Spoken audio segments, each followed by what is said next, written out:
They sent 3 rifles to silence a pregnant accountant they didn't plan for Simone Ferrari to be standing nearby. While everyone else dove for cover, the most dangerous man in the city sprinted straight into the kill zone and shielded her with his body. The next 24 hours didn't just save her life, they buried half the city's power structure. If this story pulled you in, go ahead and subscribe so you never miss what's ahead. I've got another unforgettable story coming tomorrow.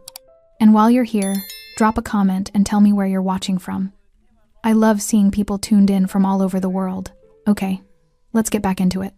The first shot cracked through the parking structure at 2:14 inches the afternoon, and the world split into 2 kinds of people, those who ran away, and one man who didn't.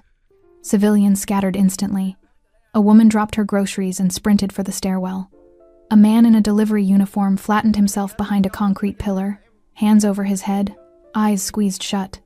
2 security guards near the entrance men paid specifically for moments like this, retreated behind their booth, and reached for radios instead of weapons. The gunfire didn't pause for any of them. 3 masked figures in tactical black moved through the structure's open mouth with the coordinated precision of men who had done this before. Balaclavas pulled tight, rifles raised. Muzzle flashes strobed orange against gray concrete walls as they advanced, the sound ricocheting off every surface until it felt like the shooting was coming from everywhere at once. On the ground near the center of the structure lay Victoria Hidalgo. She had fallen hard, one hand braced against the pavement, the other pressed flat against her stomach. Fingers splayed wide as if she could shield what was inside her through sheer will alone. Her dark hair fanned across the concrete.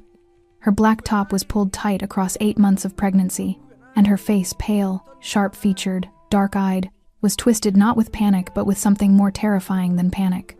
Resolve. The resolve of a woman who understood exactly what was happening and why, and who was trying, despite everything, to stay conscious. Blood marked the ground beneath her left side. Not catastrophic, but real. The gunman closed the distance. No one moved toward her. And then from the far end of the structure, from the direction of the private access corridor where he had been heading for a discreet afternoon meeting that would now never happen, a figure broke into a run. He wasn't sprinting in desperation. He wasn't stumbling forward in shock. He moved with the long, ground-eating strides of a man whose body had been trained, long ago, to override the part of the brain that calculates survival odds. His charcoal suit jacket opened with the velocity of his movement. His white shirt opened 2 buttons at the collar. No tie caught the fluorescent light of the structure as he crossed open ground. His hands were tattooed from knuckle to wrist, dark ink crawling up both forearms and climbing the thick column of his neck. His hair dark blonde, cut tight on the sides, swept back from a hard-boned face, didn't move. His jaw was set. His dark eyes were fixed on Victoria and nothing else. Simone Ferrari did not reach for a weapon. He did not shout orders to anyone. He simply ran. A burst of gunfire tracked toward him. Sparks exploded from the concrete a foot to his left, then half a foot, then inches, a shooter correcting his aim in real time. Simone dropped his shoulder and changed angle without breaking stride, the way a man moves when evasion is muscle memory rather than thought. He hit the ground in a controlled drop as he reached her, one knee absorbing the impact, his body rotating instantly to place himself between Victoria and the 3 advancing rifles. "Stay with me," he said. His voice was quiet, completely level. She looked up at him. For 1 second, her expression said everything: the confusion of being shielded by a man she recognized and feared, the desperate gratitude of someone who had accepted she was about to die and was now being offered an alternative. He got an arm beneath her. He was built for this, broad through the shoulders, powerful through the chest, the kind of physical presence that made the task of lifting a woman 8 months pregnant look, if not easy, then entirely within the realm of what his body could absorb. He pulled her upright against him, kept his back to the gunman, and moved toward the nearest concrete pillar in a low, controlled crouch. Bullets sparked the ground behind them. He didn't flinch. He pressed her against the pillar's far side, positioned his body at the exposed angle, and finally turned his head to look at the 3 shooters now repositioning, recalculating, suddenly less certain now that their target was shielded by a variable they had not planned for. Simone Ferrari stared at them with an expression that was not fury, not fear, not bravado. It was recognition. He knew what kind of men these were. He had employed men like these. He had sent men like these on assignments he did not allow himself to think about afterward. And in the cold, practiced steadiness of their movements, he could read something that most people in the structure could not. This ambush was not random. Sirens rose in the distance, faint, then swelling. The three gunmen exchanged a look behind their balaclavas. The calculation shifted. One held position for a breath too long. Then all three turned and moved back toward the structure's exit in the same coordinated way they had entered. They didn't run. They withdrew. The structure fell into an echoing, disoriented silence, broken only by Victoria's unsteady breathing against Simon's shoulder and the distant wail of approaching emergency vehicles. He looked down at her. Her hand was still pressed to her stomach. Her eyes were open and tracking alert, despite everything. "The baby," she said. "Ambulance is coming." He said it the way he said most things, as a statement of fact rather than a reassurance. But he didn't move away from her. He kept his body between her and the open space until the first responders appeared at the structure's entrance 2 minutes later. Security cameras recorded all of it. Every frame, every stride, every second of a feared man placing himself between a pregnant woman and 3 rifles without hesitation, without calculation, without asking a single question about who she was or what she was worth to anyone. The footage reached local news within the hour. By evening, it had traveled further than that. And somewhere across the city, in the offices and back rooms of people who had believed Simone Ferrari entirely predictable, entirely controllable, entirely theirs to manage, the footage played on a screen, and the air in the room changed.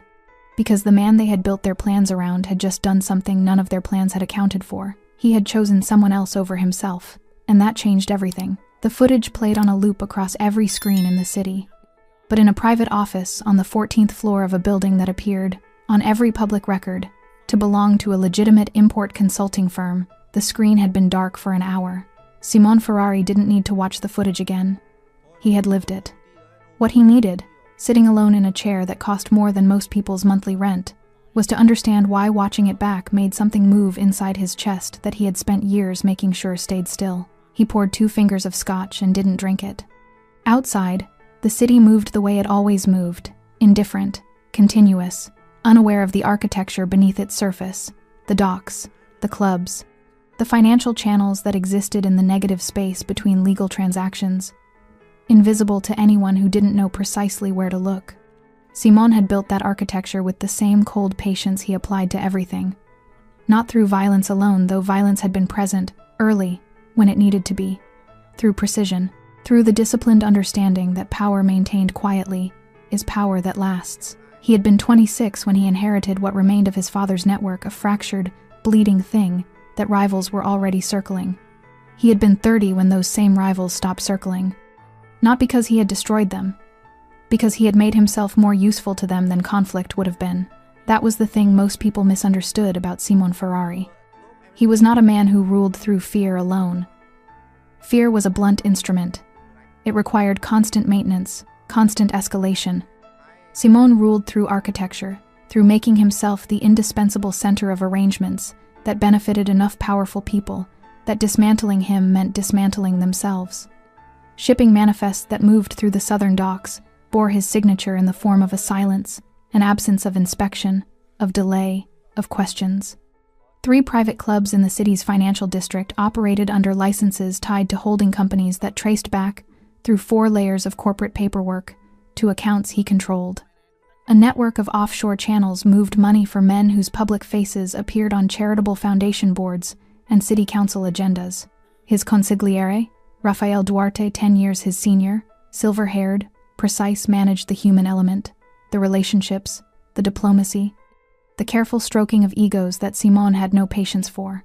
Between them, they had constructed something that functioned less like a criminal empire and more like a parallel government, operating in the spaces the legitimate one left unattended.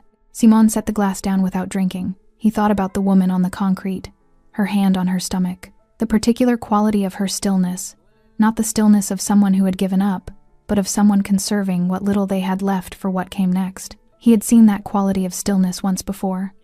The memory arrived the way it always did, not announced, not gradual, but sudden and total. The way a door opening onto a cold room changes the temperature of the space you're standing in. Her name had been Isabella.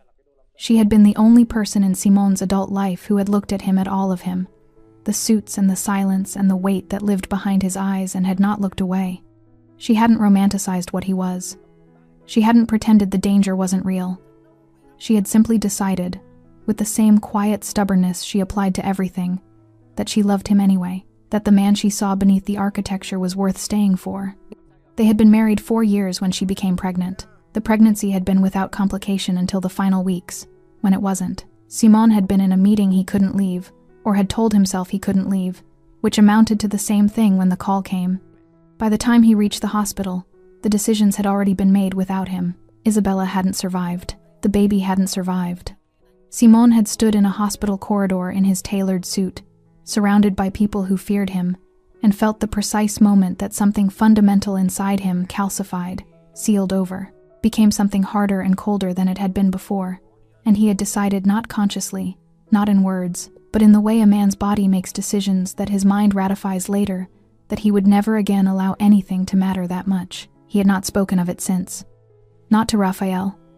Not to anyone. He had returned to his empire the following week, and run it with a focus and efficiency that those around him interpreted as strength. They were not wrong, exactly, but strength and absence are not always distinguishable from the outside. 12 years had passed.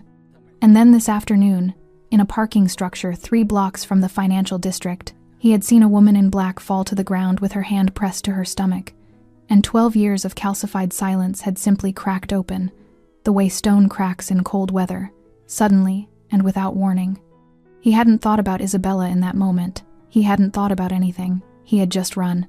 Now, sitting in the chair that cost more than most people's rent, Simon Ferrari allowed himself to do something he rarely permitted. He sat with what he had done and did not immediately convert it into strategy. He did not ask what it meant for his position. He did not calculate the exposure, the liability, the perception shift among rivals and allies alike. He just sat with it. The footage would complicate things. He understood that already. Men who had arrangements with him would be unsettled by the unpredictability of what he'd done. Men who wanted him gone would be looking for the angle. The shooting itself, 3 professional gunmen, coordinated, targeting a pregnant woman near a parking structure he'd had no public reason to be near, was a message he hadn't yet fully decoded. But there was something else, something he had not yet let himself examine directly, the way you avoid looking straight at something bright until your eyes adjust. He had not felt afraid in that parking structure. He had not felt the cold calculation that governed every other decision he made. He had felt for the first time in 12 years like himself. Not the architecture, not the empire. The man who had once believed that protecting something mattered more than controlling it. He looked at the untouched scotch. He thought about Victoria Hidalgo in a hospital bed across the city, her hand still curved over her stomach. He thought about what she had said before the ambulance doors closed. They knew I was going to testify. He picked up his phone. There were things, he was beginning to understand, that could not be managed from a distance any longer. Victoria Hidalgo had always been precise. It was the quality that had made her exceptional at her work. The ability to sit with columns of numbers for hours without losing the thread, to follow a financial trail through layers of misdirection the way other people followed a conversation, intuitively, without effort. Her colleagues at Restrepo Construction had called her meticulous. Her supervisor had called her invaluable. The partners had smiled at her across conference tables and signed her performance reviews with generous bonuses, and had never, not once, imagined she would look too closely at the wrong set of accounts. That had been their first mistake. She lay in the hospital bed now, her hands folded over her stomach. The habit had become unconscious over 8 months. This constant checking, this wordless reassurance offered downward, and stared at the ceiling, while a detective she didn't fully trust asked questions she had already answered twice. The baby moved. A slow, rolling shift. She exhaled. Still here. Both of them. Miss Hidalgo. The detective, mid-40s, patient in the way that felt practiced, rather than genuine, leaned forward slightly. Can you walk me through the timeline once more? When did you first notice the irregularities? Victoria turned her head and looked at him with the dark, level gaze that had, on more than one occasion, made auditors considerably senior to her look away first. I've already given you the timeline, she said, twice. Humor me. She looked back at the ceiling. It had begun 7 months ago, when she was barely showing and still naive enough to believe that what she'd found was a clerical error. A construction project in the Southern District, legitimate contracts, legitimate permits, legitimate everything on the surface, with a payment structure that didn't make sense. Subcontractors being paid through holding companies she couldn't trace to any registered entity. invoices for materials that didn't correspond to any purchase orders she could locate, money moving in and then out through channels that existed, as far as she could determine, purely to move money. She had flagged it internally, the way the compliance handbook said to. Nothing happened. She had flagged it a second time, in writing, to the senior partner whose name appeared on the relevant project file. He had smiled at her across a conference table and told her she was likely looking at a legacy accounting structure from a previous acquisition and not to worry herself about it. She had gone home that evening and sat at her kitchen table for 2 hours. Then she had picked up her phone and called the Financial Crimes Division.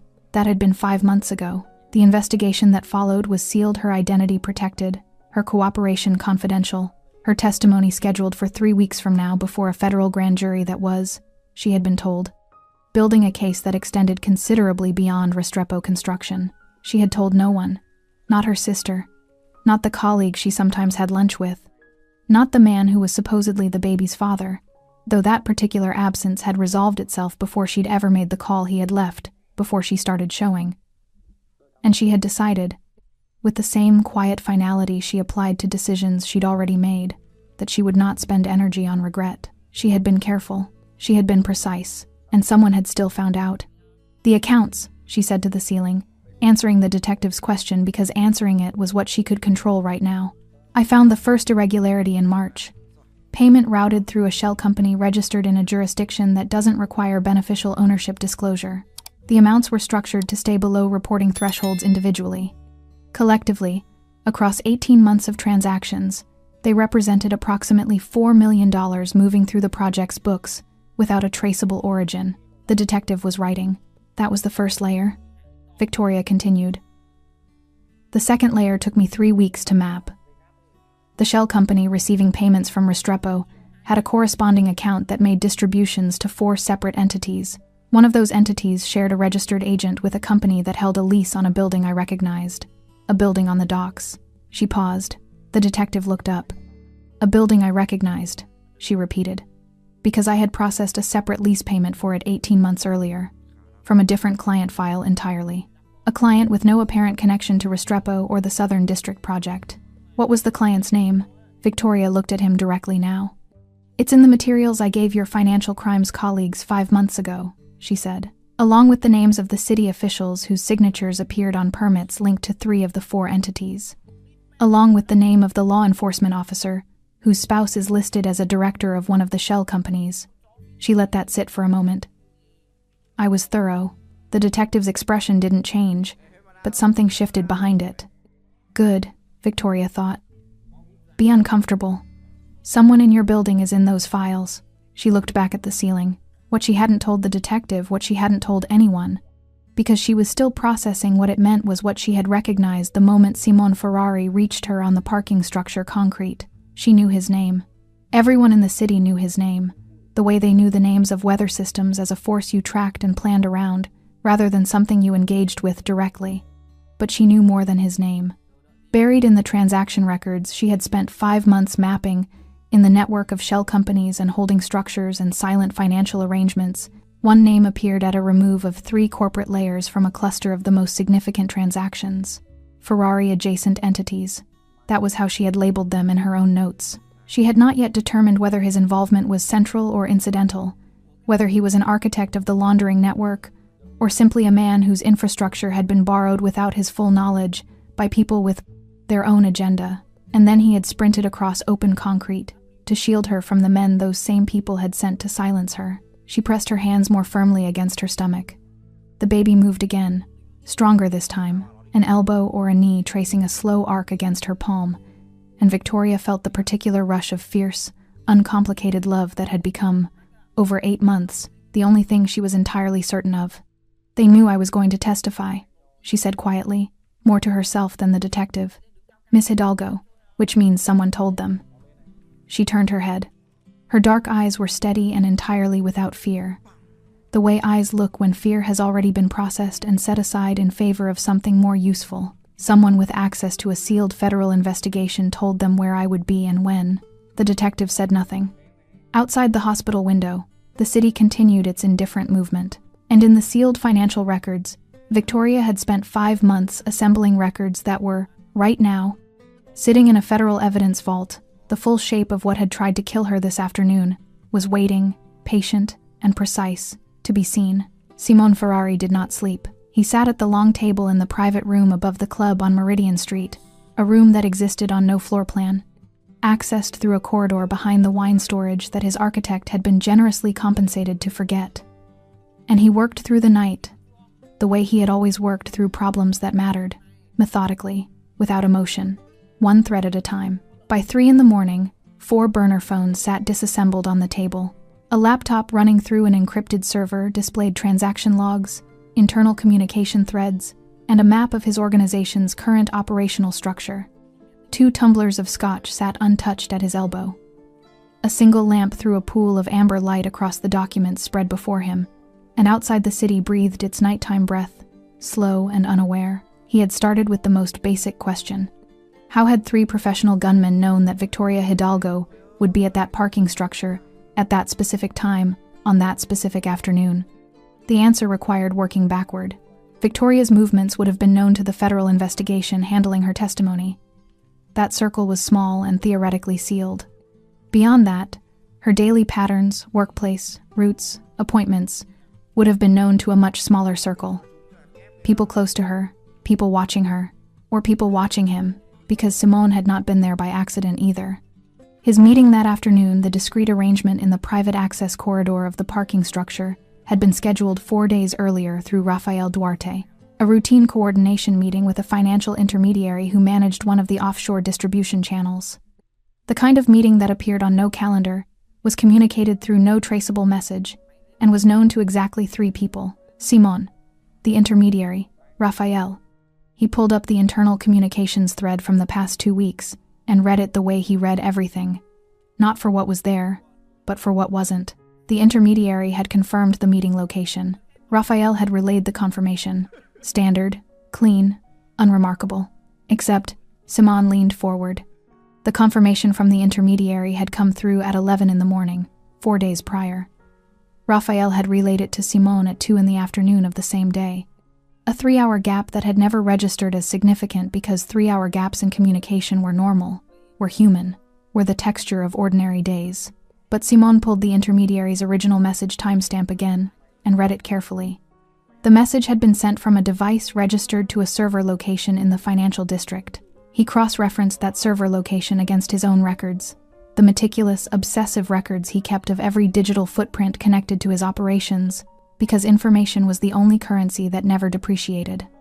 The server location had one other appearance in his records, a communication thread from 8 months ago, a thread he had filed and not returned to because at the time it had seemed like a low-level operational detail, an internal query about routing adjustments on the southern dock shipments, a query that had originated from the same server location and had been responded to by Rafael Duarte.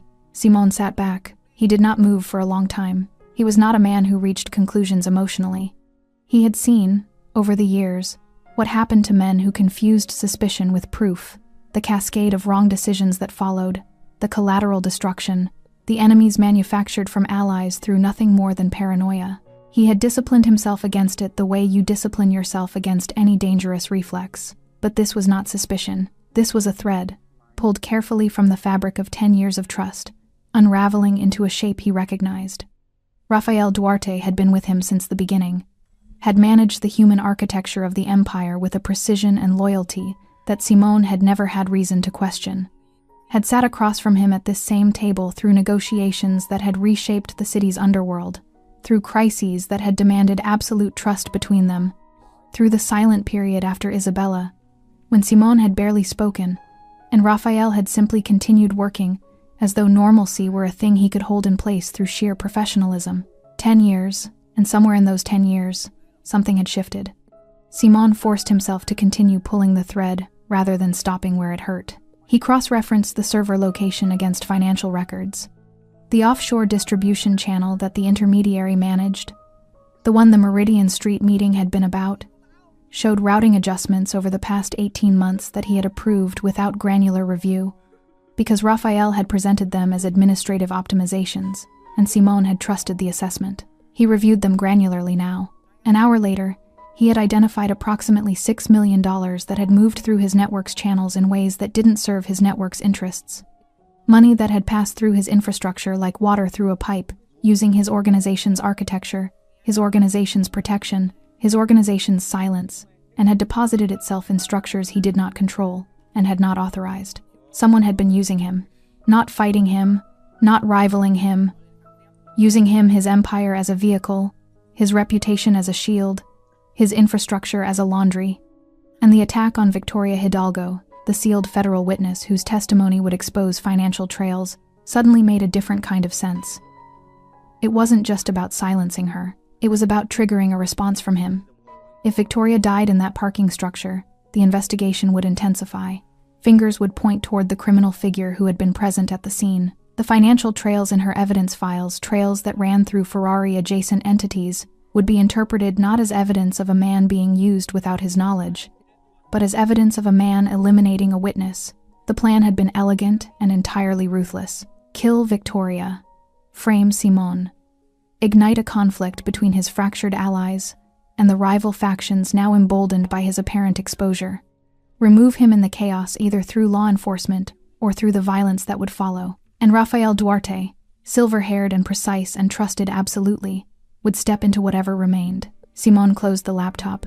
He sat in the amber light for a long time and allowed himself briefly, privately, in a room that existed on no floor plan, to feel the specific quality of pain that comes not from an enemy's action, but from a betrayal so close, it rewrites memory.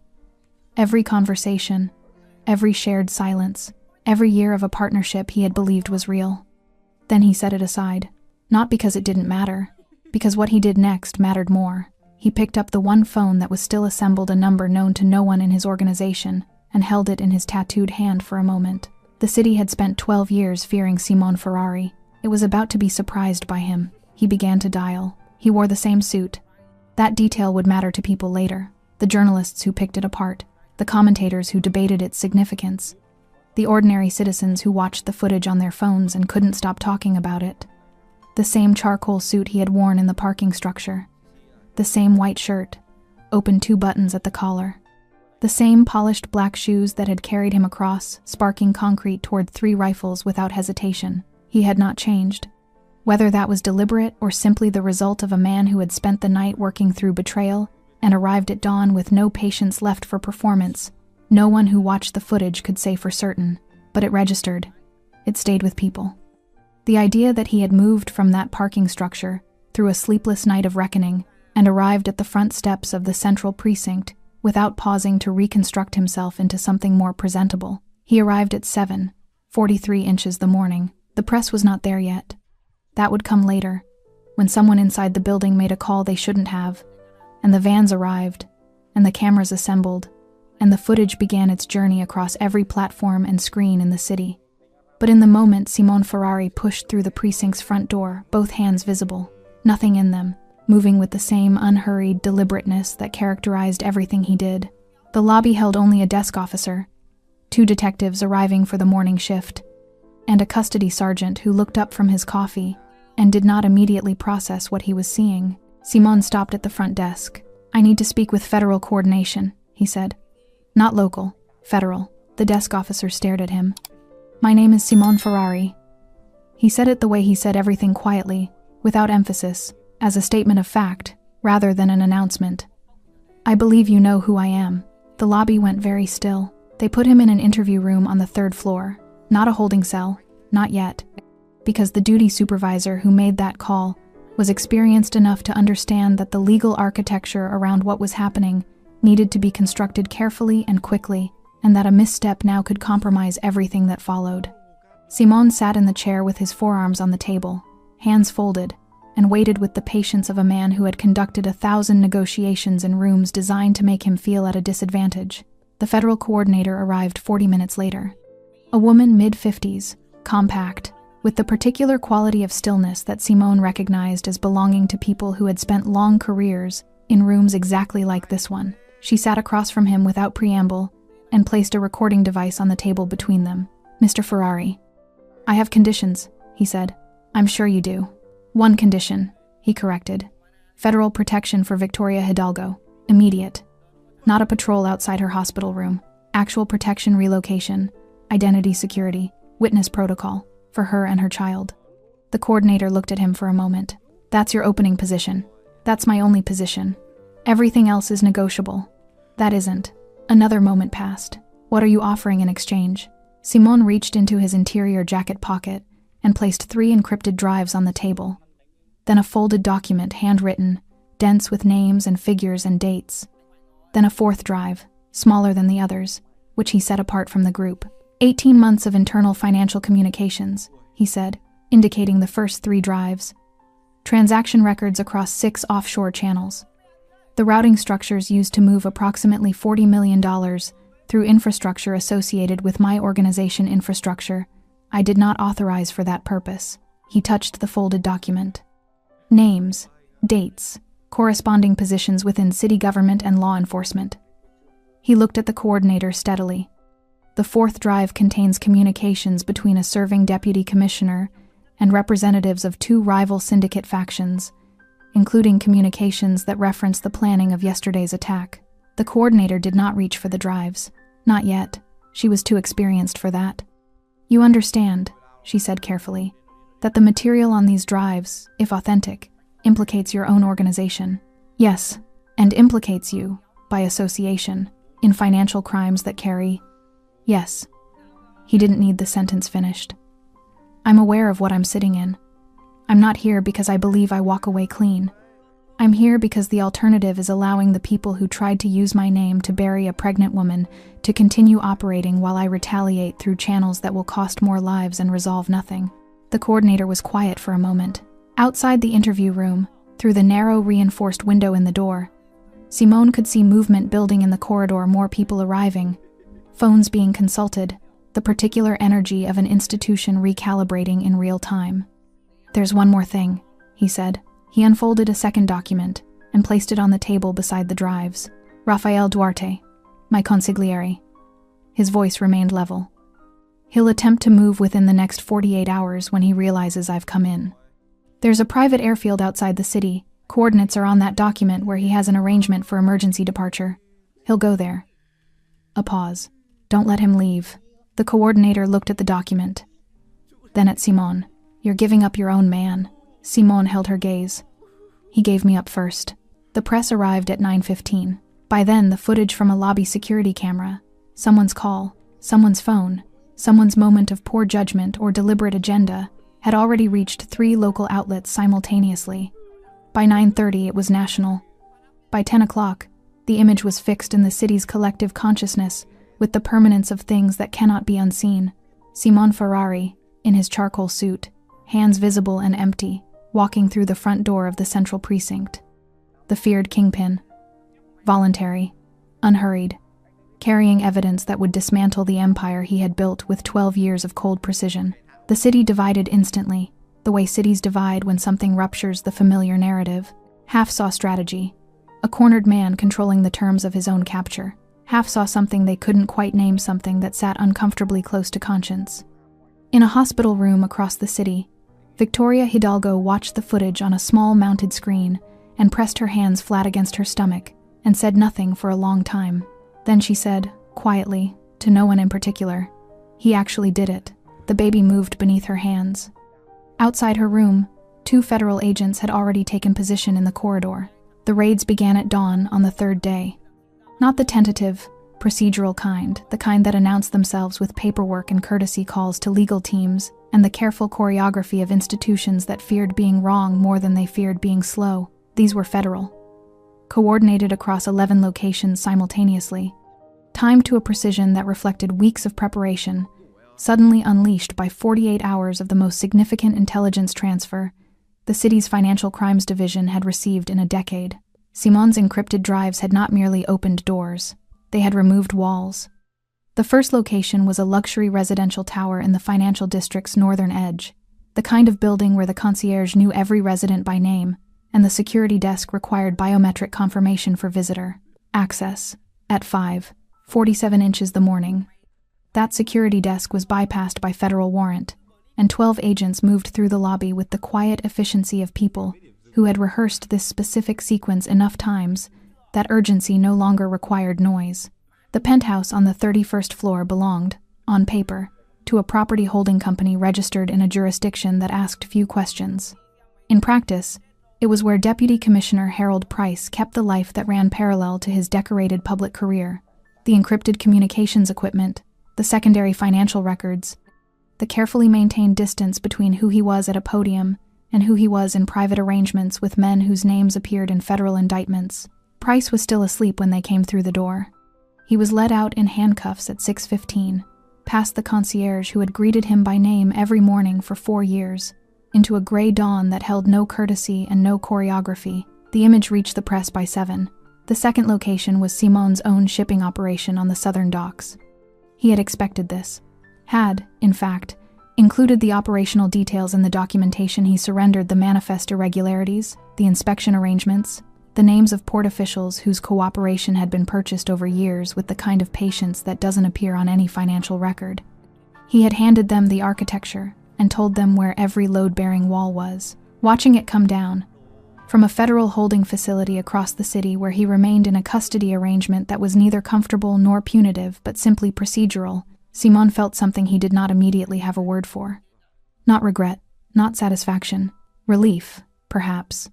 The specific, exhausting relief of a man who has been holding something heavy for a very long time and has finally set it down, regardless of what that means for what comes next. The third location was an airport, the private airfield 20 minutes outside the city's limits, where a small charter operation ran legitimate flights as cover for the occasional arrangement that required neither manifest nor customs declaration.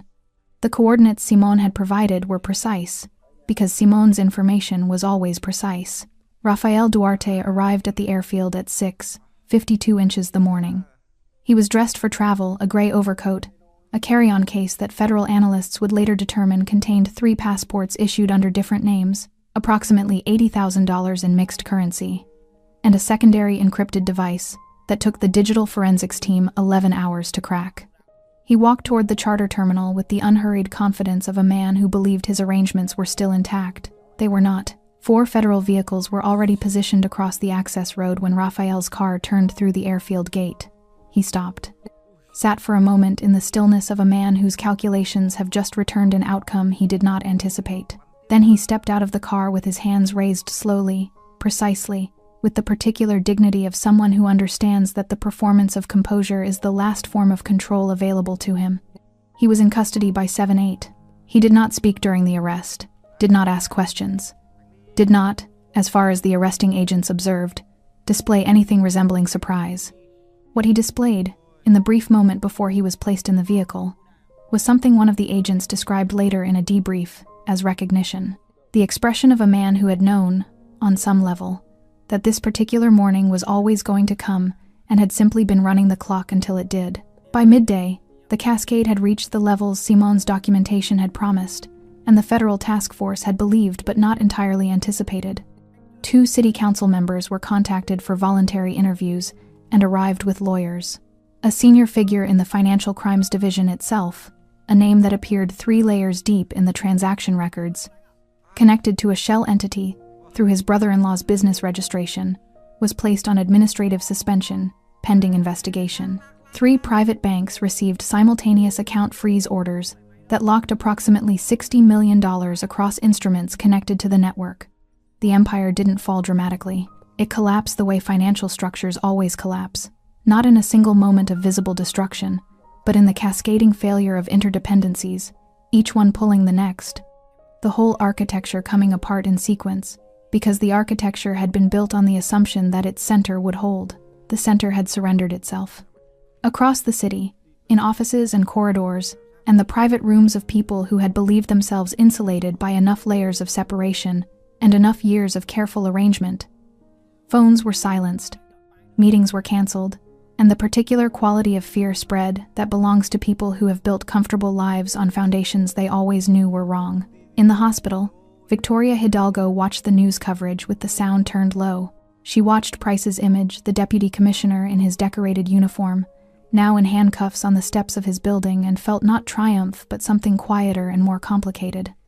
The satisfaction of a person whose account of events has been violently confirmed, mixed with the exhaustion of having paid too high a price for the confirmation. Her baby shifted inside her. 3 weeks early, the doctors had said, was a real possibility given the trauma of the attack. They were monitoring. They were cautious. They used words like stable and reassuring, and she appreciated the words without fully believing them. She picked up her phone. There was one call she needed to make, not to her lawyer, not to the federal coordinator, not to her sister who had arrived from out of town the previous evening and was currently sleeping in the visitor chair in the corner. She needed to speak to the man in federal custody who had handed over an empire to keep her alive. She wasn't sure what she would say, but she knew, with the same precision that had made her exceptional at mapping financial trails through layers of misdirection, that the conversation needed to happen. Some debts couldn't be carried indefinitely. Some things needed to be said directly, face to face, by people who had survived something together and owed each other at least the honesty of acknowledging it. She began to dial. The courtroom was full in the way that rooms are full when history is being made, and everyone present understands it. Every seat in the public gallery occupied. Journalists in the designated press section with their notebooks open, and their expressions carefully neutral. The practiced blankness of people trained to observe without visibly reacting, though several had already failed at this when the morning's first witness had taken the stand. Legal teams arranged on both sides of the aisle with the particular controlled energy of people who had prepared extensively and were now discovering that preparation only takes you so far when the testimony begins to move the room. The judge, a woman in her 60s with silver hair and the expression of someone who had presided over enough proceedings to be unsurprisable, had called for order twice before 10 o'clock, not because the gallery was disruptive, because the silence itself had a quality that needed managing. The held-breath silence of a room waiting for something it has been promised will be significant and is beginning to believe the promise. Victoria Hidalgo had taken the stand at 9:15. She had dressed carefully. Not to perform, Victoria had no patience for performance, but because she understood that what she wore would be read, whether she intended it or not, and she preferred to control the reading. Dark trousers. A structured jacket in deep navy. Her dark hair pulled back from her face with the clean severity of someone who wanted nothing between her expression and the room. She was 37 weeks now. The pregnancy was visible and undeniable, and she had declined, when her lawyer suggested it, any accommodation that would allow her to testify remotely or from a seated position behind a screen. She sat in the witness box upright and looked at the room without apology. The prosecutor led her through the financial evidence first, the transaction records, the shell company structures, the mapping she had spent 5 months assembling in the evenings after work, with her laptop open on the kitchen table and her tea going cold beside her. She answered each question with the precision that had made her exceptional at her work, walking the room through layers of financial architecture that most people in the gallery could not fully follow, but could feel the weight of the accumulated density of evidence that spoke to years of coordinated deception. Then the prosecutor brought her to the parking structure. "Miss Hidalgo," he said, his voice modulating into something slightly quieter. "Can you describe for the court what you experienced on the afternoon of the incident?" Victoria looked at her hands for a moment, then back at the room. "I had parked on the second level," she said. "I was returning to my car after an appointment with my obstetrician." A brief pause. "I heard the first shot before I understood what it was. By the time I understood, I had already fallen. Can you describe the circumstances of your fall?" "The shock of the first shot, I stepped back, lost my footing. The ground was faster than I expected." She said it plainly, without dramatization, which made it more affecting than dramatization would have. "I couldn't get up. The baby's weight had shifted my center of gravity, and my left side had hit the concrete, and I couldn't get the leverage. The room was absolutely still. And then?" the prosecutor prompted gently. Victoria's expression changed, something moving through it that she allowed to show, briefly, before the composure returned. "And then he was there," she said. She described it the way she described everything, precisely, sequentially, without embellishment. The sound of his footsteps on concrete approaching rather than retreating, the shadow of him falling across her before she saw his face, his body positioning itself between her and the direction of the gunfire, the specific quality of his voice when he spoke to her. He said, "Stay with me," she told the court. That was all. 2 words.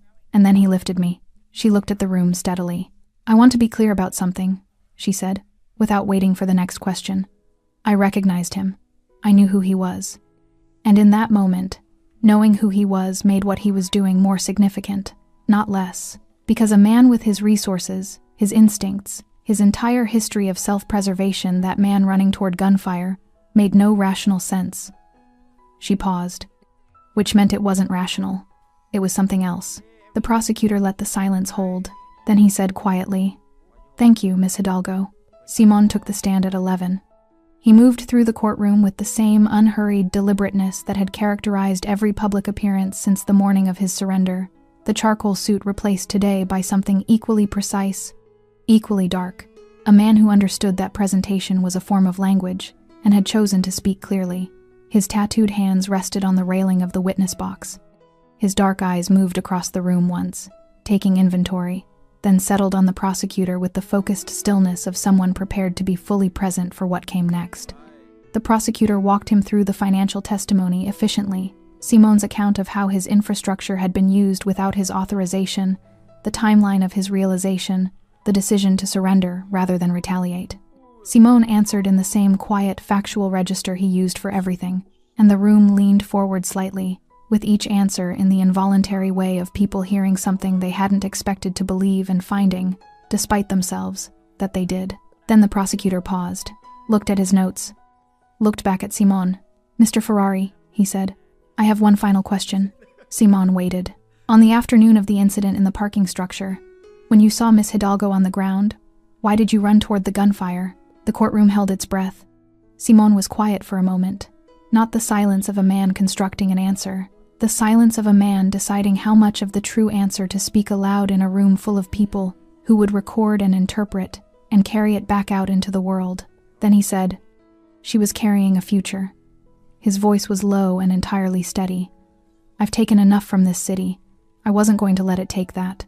No one moved. Not the journalists, not the legal teams, not the gallery. Even the judge, who had spent decades cultivating unsurprisability, was still. Simon looked at his hands on the railing, the tattooed knuckles, the ink that climbed toward his collar, the permanent record written on his skin of a life built on control and distance, and the disciplined avoidance of exactly the kind of moment that had occurred in that parking structure. Across the courtroom, he did not look at Victoria, but she looked at him. And in the expression on her face, precise, guarded, and entirely honest, was something that the room couldn't read, but that Simon, when he finally glanced toward her, understood immediately. Not forgiveness, not yet, perhaps not ever, entirely, but recognition, the acknowledgement, between two people who had survived something together, that what had happened between them in that parking structure had been real, and that real things, whatever else they cost, cannot be taken back. The judge called a recess. The room exhaled, and outside, through the high courtroom windows, the city continued its movement, unaware that somewhere in the testimony just given, the story it had told itself about Simon Ferrari for 12 years had quietly, irrevocably, come apart. The verdict came on a Tuesday, not with drama courts rarely delivered drama at the moment itself, saving it instead for the build-up, the waiting, the sleepless nights of people whose lives hung in the procedural balance of institutional language. The actual moment was quiet. A judge's voice in a room that had learned, over the weeks of testimony, to hold its breath with some degree of discipline. Simon Ferrari stood when his name was called. He stood the way he did everything straight, unhurried, his tattooed hands loose at his sides, his dark eyes on the judge with the focused steadiness of a man who had already made his peace with the range of outcomes and was simply waiting to learn which one had been selected. The judge spoke for 11 minutes before arriving at the sentence. She spoke about the gravity of the crimes to which Simon had entered coordinated guilty pleas, the financial instruments, the facilitation, the years of infrastructure that had enabled a corruption network to operate beneath the city's surface, with devastating consequence for public institutions and private lives. She did not minimize this. She was precise and unsparing, and Simon listened to every word without flinching, because she was correct, and he had no interest in the performance of disagreement with things that were true. Then she spoke about the cooperation, the nature of it not reluctant, not extracted, but voluntary and comprehensive, the quality of the intelligence provided, the arrests it had enabled, the exposure of a deputy commissioner and a network of corrupt officials whose removal from power represented, in the court's assessment, a genuine recalibration of the city's institutional integrity. She noted that the cooperation had extended beyond the initial surrender, that Simon had continued to provide testimony and documentation across weeks of federal proceedings, with a consistency that spoke to the sincerity of the effort rather than its strategic calculation. Then she sentenced him. 4 years. Federal facility. Eligibility for continued sentence reduction, contingent on ongoing cooperation with related prosecutions still moving through the system. The public gallery reacted in the splintered way it had reacted to everything connected to this case, half in surprise that it wasn't more, half in surprise that it wasn't less, and a significant portion simply sitting in the complicated silence of people who had expected to feel certain about this moment and found that certainty had not arrived. Simon said nothing. He nodded once at the judge, not at the room, and allowed the procedural machinery to move him where it needed to move him. Victoria gave birth on a Thursday, 11 days after the sentencing, 39 weeks and 2 days into a pregnancy that had survived things. Pregnancies are not designed to survive gunfire and concrete and terror, and the particular sustained stress of a woman who had spent months mapping a corruption network while growing a human being and testifying before federal courts, while her body prepared for the most demanding physical experience available to it. She gave birth in the early hours of the morning, in a hospital room that had federal security positioned outside its door as a precaution that everyone hoped was unnecessary and no one was willing to remove. Her sister was present. Her lawyer had offered to come, and she had declined with the directness that characterized all her decisions. This was not a moment for professionals. The labor was long and honest and at no point easy, and when it was over and the room settled into the particular exhausted peace that follows the arrival of a new person into the world, Victoria held her son against her chest and looked at his face for a long time without speaking. He was complete. Perfect in the way that newborns are perfect, not in the aesthetic sense, but in the sense of being entirely, uncomplicatedly themselves, without history or damage or the weight of anything that had happened before this moment. She named him Gabriel. The monitored visit was approved on a Friday, 3 weeks into Simon's sentence. It was not standard. Nothing about the circumstances that produced it was standard, and the paperwork required to authorize a monitored hospital visit from a federal facility to a maternity ward ran through 4 levels of approval before arriving at a form that satisfied everyone's legal obligations. Simon was brought in through a service entrance, 2 federal escorts, both of whom had the professional discretion to position themselves far enough away to be present without being intrusive. He was in civilian clothes, dark trousers, a plain white shirt, no jacket. Without the suit, without the architecture of his usual presentation, he looked not diminished, but different, more substantial in some way, as though the removal of the careful surface revealed something underneath it that the surface had actually been obscuring.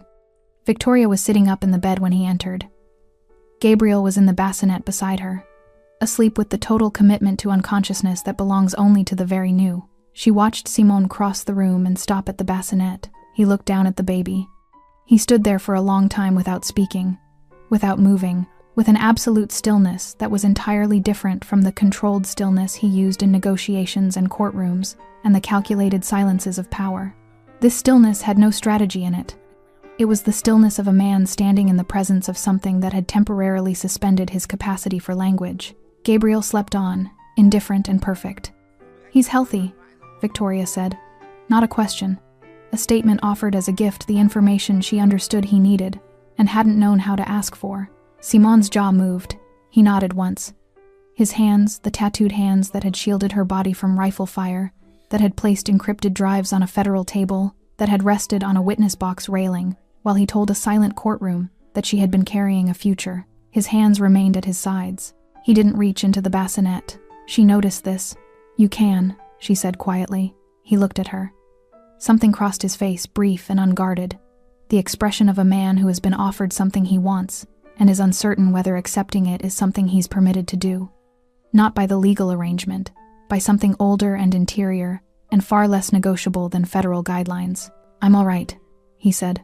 She looked at him steadily with the dark, precise gaze that had mapped financial corruption through 17 layers of misdirection and was entirely capable of mapping a person. "No," she said, not unkindly. "You're not, but you will be." Simon looked back at Gabriel.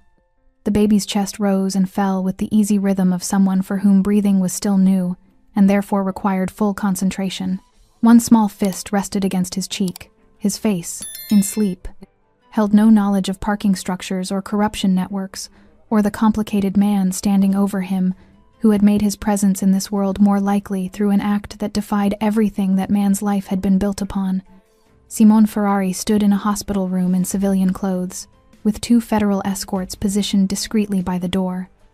And for the first time since a hospital corridor 12 years ago, he allowed himself to simply be in the presence of new life, without converting the experience into something manageable. His expression, when Victoria looked at it again, had changed. The city had debated for weeks whether he was monster or redeemer. In this room, in this moment, he was neither. He was simply a man who had lost something irreplaceable, done irreparable things, and then once, at the most unexpected moment, without calculation or strategy, or any of the machinery he had used to navigate everything else chosen correctly. It wasn't absolution. But it was real, and real things, whatever else they cost, are where everything worth keeping begins. The city changed slowly, the way cities always change, not in the dramatic single-moment rupture that the headlines had suggested, but in the gradual, unglamorous work of institutions attempting to rebuild credibility with populations who had learned, through very public and very documented evidence, exactly how thoroughly they had been deceived. Deputy Commissioner Harold Price received 14 years. The sentencing was covered extensively, and the coverage had a quality of grim satisfaction to it. The decorated uniform, the charity galas, the decades of public service framing a private architecture of corruption that had cost the city in ways that financial forensic accountants were still calculating months later. Rafael Duarte received 11. He had entered a partial cooperation agreement, because even in defeat, Rafael operated with the instinct of a man preserving options that reduced his exposure without eliminating it. He was efficient about it, unemotional. He gave what he calculated was necessary and held back what he calculated he could. And the federal prosecutors accepted the arrangement because the information provided was genuinely useful, and because pursuing the maximum exposure would have consumed resources they needed elsewhere. Simone, when informed of Rafael's sentence, said nothing. He was in a federal facility that was not comfortable, but was not designed to be punitive beyond the deprivation of liberty itself. He had a single room, access to a law library that he used extensively, because understanding the precise legal architecture of his situation was the kind of problem his mind needed to work on to remain functional. He was permitted correspondence, which he used in a way that surprised the facility's administrators. He wrote letters, not to media, not to lawyers beyond what was procedurally necessary, not to the former associates who sent cautious, carefully worded messages through approved channels in the early weeks, messages he did not answer, because the relationships they represented belonged to a version of his life he had no interest in maintaining. He wrote to people he had harmed, not all of them. He was realistic enough to understand that not all of them could be reached, and honest enough to understand that some of them would not want to be.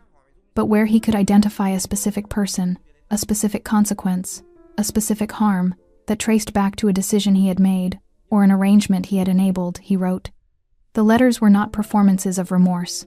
They were precise acknowledgments, what he had done, what it had cost, what he understood now that he had not understood then. He did not ask for forgiveness. He did not explain himself beyond what was relevant to the person receiving the letter. He simply made the accounting direct and personal, and then left the recipient to do whatever they needed to do with it. Some letters went unanswered. Several prompted responses from lawyers threatening civil action, which he forwarded to his own legal team with instructions to cooperate fully with any civil proceedings. 3 prompted responses that were not legal and not hostile. He read those 3 letters many times. Victoria returned to work 4 months after Gabriel's birth, not to Restrepo Construction, which had been dissolved through federal asset proceedings, but to a position with a municipal oversight body established partly as a consequence of the reforms triggered by the investigation she had initiated. The appointment was not political, it was practical. The city needed people who understood how financial corruption concealed itself within legitimate structures, and Victoria Hidalgo had demonstrated, at considerable personal cost, that she understood this better than almost anyone. She brought Gabriel to the office on her first day because her sister's schedule hadn't aligned, and the alternative was a delay she didn't want. Her new colleagues were professional about it in the way that people are professional when they are secretly delighted by the presence of an infant and are attempting to respect what they perceive as the new colleague's desire for normalcy. Gabriel, for his part, slept through the entire morning and then expressed a loud and comprehensive opinion about the afternoon. which Victoria managed with the same focused efficiency she applied to everything. She did not speak publicly about Simone Ferrari.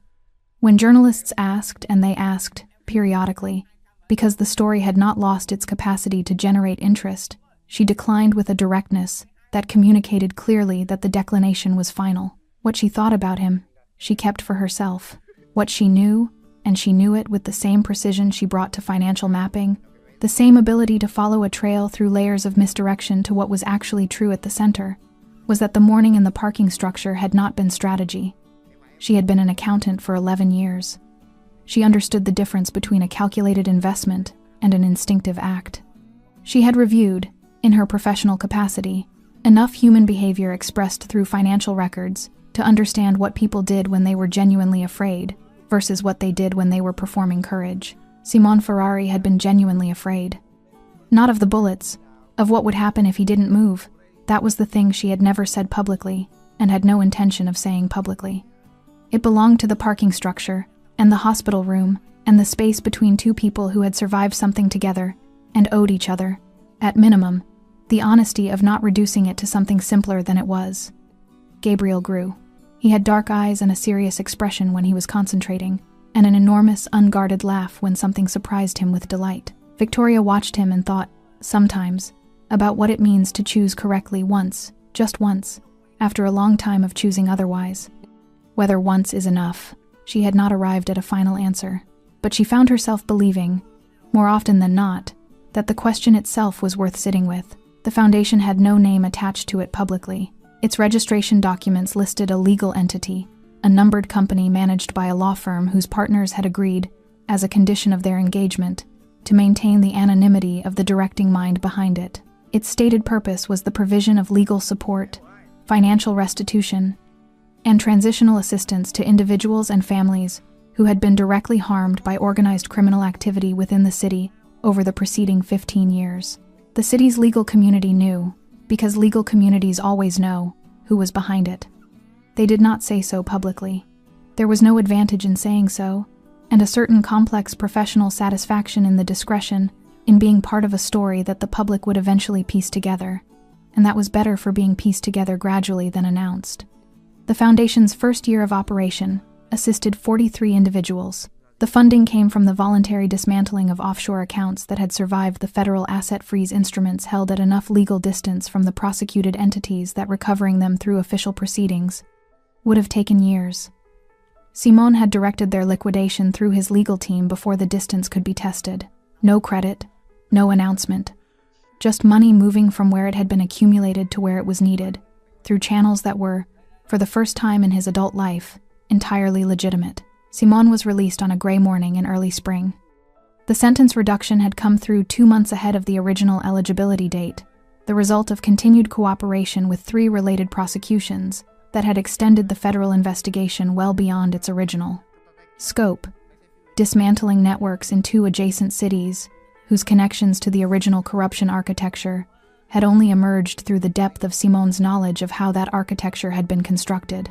He walked out of the federal facility in the same civilian clothes he had worn to Victoria's hospital room, dark trousers, a plain white shirt, no entourage, no waiting vehicles, a single bag that he carried himself. He had declined every media request. There had been many.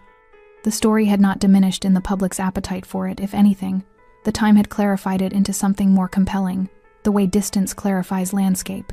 The feared Mafia boss who ran into gunfire, who surrendered an empire, who wrote letters to his victims and dismantled his own offshore accounts and sat in a federal facility writing in a law library while the city he had shaped from the shadows slowly, imperfectly, began to reshape itself. Journalists had built careers on adjacent pieces of the story.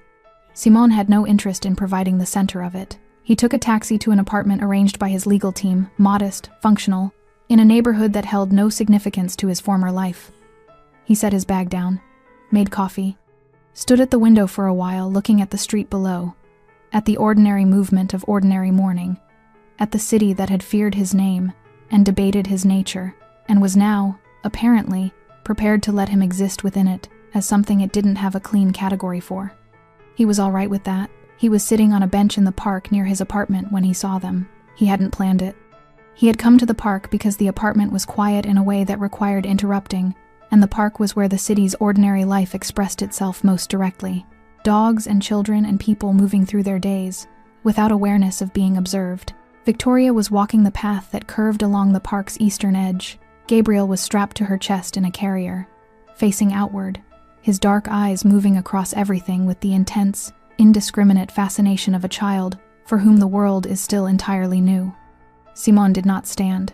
He watched them from the bench, Victoria's unhurried stride, her navy jacket, the precise way she moved through the world that he had recognized from the first moment she had looked at him in the hospital room. Gabriel's small head turning toward a passing dog with an expression of profound seriousness. Victoria looked up. She saw him. They looked at each other across the distance of the path, with the particular quality of recognition that belongs to people who have been through something together that cannot be summarized, and do not need to summarize it. She did not stop walking. She did not wave. But something shifted in her expression, a brief, fractional softening, that Simon understood because he was, whatever else he was, a man who had spent his entire adult life reading rooms, reading people, understanding the meaning carried in what was not said. It was enough. Gabriel turned his head at that moment away from the dog, toward the bench, toward the man sitting there with tattooed hands resting on his knees, and an expression that the city would not have recognized, because the city had only ever seen him when he was performing something. Controlled, armored, precise. The child looked at him with the clear, uncomplicated attention of someone who has not yet learned to look at anything other than what is actually there. Simon looked back. Then Victoria and Gabriel rounded the curve of the path and moved beyond his line of sight. And Simon sat alone on the bench, in the ordinary morning of a city that was learning, slowly and imperfectly, to hold complicated things without resolving them into something simpler than they were. He stayed on the bench for a while longer. Then he stood, picked up his jacket, and walked in the opposite direction, not because he was retreating, not because he was calculating, but because some distances are not meant to be closed immediately. Some things are built slowly, if they are built at all, from smaller and more honest materials than the ones he had used to construct the first version of his life. He walked. The city moved around him, indifferent and continuous. He was part of it now, in a different way than he had been before. Not above it, not beneath it. Inside it, one more person navigating the ordinary difficulty of days. Redemption, he was learning, looked nothing like what he had imagined. It didn't arrive. It didn't declare itself. It was simply what happened when you stopped running from what you'd done and started, one small decision at a time, doing otherwise. He walked until the park was behind him, and the street opened up ahead. He didn't look back, but he walked lighter than he had in 12 years. And in a city that had watched him fall and surrender and be dismantled, and reduced to something human that was, somehow, exactly enough. Thanks for sticking with this story until the very end. You're the reason these stories feel alive. If you're ready for another powerful journey, just tap the next video on your screen. And before you go, leave a quick comment and rate this story from 1 to 10. I'm excited to read your thoughts and connect with you in the comments. Родители, если есть, которые друзья поддержат тебя в какой-то момент, хотя бы просто отвлекут тебя от этих мыслей. А если у тебя, к примеру, там, семья, жена, к примеру, да, есть дети, то тут, наверное, поддержка только от них исходит какая-то. Вот. Чтобы не упиваться в своих мыслях о том, что какая нынче сложная жизнь. И, наверное, других-то вариантов, в принципе-то, и нету. Какие вот еще варианты, в принципе, изменить, поменять свою жизнь настолько, чтобы она была, казалась тебе удачной, да, реализованным себя в жизни, в чем-то. В чем, вот как проявляется на самом деле у нас реализованность? Наверное, у 90% случаев это финансовое благополучие, финансовая независимость. Это, наверное, одно из таких ключевых моментов, когда человек, наверное, считает себя реализованным, да, в этой жизни. То есть, как добиться этого? То есть, с учетом того, что даже возьмем нашу страну, да, сколько миллионов людей здесь живет, как каждому добиться этого результата? Понятно. И с каждым годом просто ситуация становится все хуже и хуже. Все дорожает, люди зарабатывают либо столько же. Ну, даже если они зарабатывают столько же, на самом деле этого все уже недостаточно. К чему это все приведет на самом деле? В оконцове, наверное, мир погрязнет в большую депрессию в какую-то. Какие-то войны, возможно, или еще что-то еще больше глобальных таких вещей, которые не приведут ни к чему хорошему на самом деле. Поддержка каждого человека именно для того, чтобы он держался, наверное, морально, заключается в том, что, ну, наверное, дом, в который ты приходишь, должен быть крепостью твоей, да, что это единственное должно быть место, где ты будешь чувствовать себя под защитой. Для этого было придумано, наверное, своя пещера изначально, потом свои какие-то чумы, палатки различные, да, потом все это превратилось. На данный момент это у нас дома, квартиры, в которые мы приходим и должны ощущать себя в безопасности, чтобы можно быть немного морально расслабленным с учетом того, что ты выходишь каждый день на работу, на улицу, и все равно давление вот это вот, оно все присутствует. Когда ты заходишь в магазин, видишь цены эти, да, и так далее, не можешь себе что-то там приобрести, позволить на ежедневной основе, это откладывает большой, наверное, отпечаток. Не, наверное, а точно. И поэтому, когда возвращаясь домой, ты чувствуешь, вот хотя бы есть типа уголок того места, куда ты можешь прийти.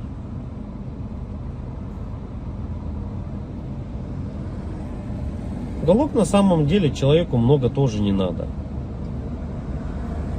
Можно хотеть большего, но на самом деле человеку одному много не надо. Да? Ему нужно спальное место, спокойное место, где можно подумать.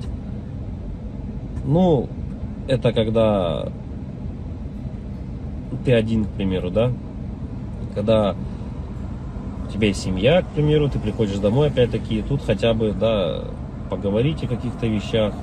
Просто об отрешенных вещах, наверное. И, возможно, при этих же условиях у тебя и появляется какая-то дополнительная мотивация для реализации себя. А когда у тебя нету ничего, вот это уже становится проблемой. И это у многих на самом деле.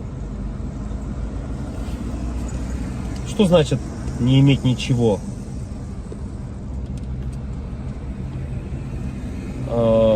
Тут, наверное,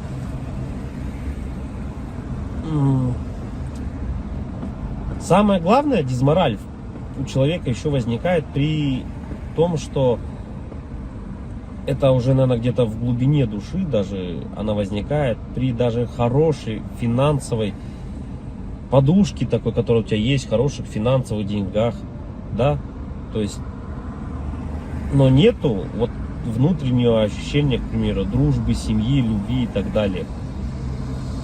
Это уже отдельно на самом деле разговор, потому что мы, вот, к примеру, можем взять, как сейчас вот Мелстрой, если кто-то смотрит, насколько тяжело обладать такими финансами и не иметь, по сути, ничего. Ни друзей, ничего не иметь. Так главное, это получается для бедных главное деньги, для богатых главное какое-то внутреннее ощущение нужности, не из-за денег. Вот такое вот. И это борьба какая-то такая и вот эти два слоя общества, богатые и бедные, они друг друга не понимают. На самом деле из-за этого, возможно. Потому что богатый человек, он уже не смотрит на деньги, Он не считает эти деньги. Ему важно внутреннее вот это вот ощущение того, что он нужен без них даже. Это как Тони Старку сказали, а кто ты без костюма? На вот это, я филантроп, тудым-сюдым, тудым-сюдым, он сказал, да? Так и человеку, у которого много денег, ты задашь вопрос, а кто ты без денег? Ну, что ты представляешь себе без денег? Вот и это, наверное, возможно, таких людей богатых, как вот, например, там, Мелстрой, задав ему этот вопрос, а кто ты без денег? Он на него ответить-то и не сможет. Обратная сторона людей бедных, да, вот если мы посмотрим, человеку